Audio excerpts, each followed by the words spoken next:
25,000 50,000 गर्दा गर्दा अहिले हामी कञ्चनजङ्घा बेस क्याम्पको यात्रामा 86 वाला सरहरूसँग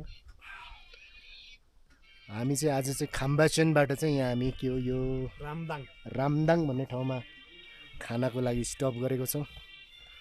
अनि अब हाम्रो खाना रेडी हुँदैछ। खानाको ब्रेकमा यसो छोटो गफसफ। यता हुनुहुन्छ हाम्रो मानसर, परतिर हुनुहुन्छ ताप्लेजुङको एरिया वेलफेयर सर, मेरो नाम चाहिँ इन्द्रदेव राई हो। इन्द्रदेव राई हुनुहुन्छ।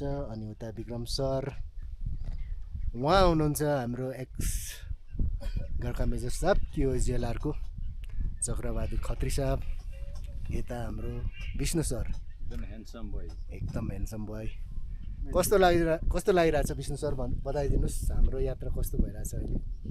अहिलेसम्म रमणीय हुँदैछ। सोफार सो गुड है। So far so good. यस्तो यात्रा चाहिँ लाइफ टाइममा पाउनु चाहिँ हामी लक्की सम्झिनुपर्छ। चक्र सर एकदम रमाइलो भइरहेछ होइन। अब भोलि बेस क्याम्पसम्म हो।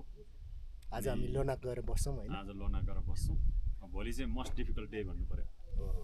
मेरो चाहिँ हल्का टाउको दुख्नु होपफुली ठिकै हुन्छ होला भोलि पनि। भोलिसम्म त ठिकै हुनुपर्ने। विक्रम सर रमाइलो हुँदैछ।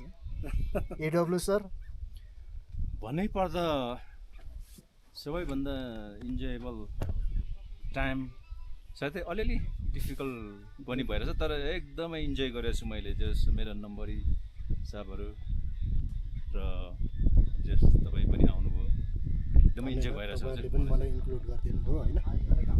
अनि हाम्रो मान सरको पनि जान्छ है फेरि छोटो मिठो यहाँनिर। एकदम रमाइलो हुँदैछ। यसो उकालोतिर हुक्काफा चाहिँ बसेको रे। तर अब पहिलेदेखि नै अलिअलि एक्सपिरियन्स भएको भएर खै नर्मलै सोचिराखेको छु। अब चाहिँ अलिकति अल्टिच्युडले गर्दाखेरि टाउको दुख्ला जस्तो भइरहेको छ। ल ठिक छ, अब हामी लन्च खान्छौँ। त्यस पछाडि हाम्रो यात्रा लोनाकसम्मको हुन्छ। लोनाक पछाडि चाहिँ हामी भोलि कञ्चनजङ्घा बेस क्याम्पमा। प्रेम भाइलाई हाम्रो ग्रुपमा जोइन भएकोमा धेरै धेरै धन्यवाद है। हस्, तपाईँले पनि मलाई जोइन हुनको लागि धेरै आफ्नो एक्सपिरियन्स हामीसँग सेयर भयो होइन। बहुत रमाइलो भयो, हुँदैछ, अझै कति बाँकी छ है। फेरि इन्जोय गर्दैछ होला आफूले नि। एकदम मैले पनि इन्जोय गरिरहेको छु। तपाईँहरूसँग म पनि घुम्न पाएँ, हिँड्न पाएँ। तपाईँहरूलाई धेरै धेरै धन्यवाद। मलाई पनि एकदम खुसी लागेको छ।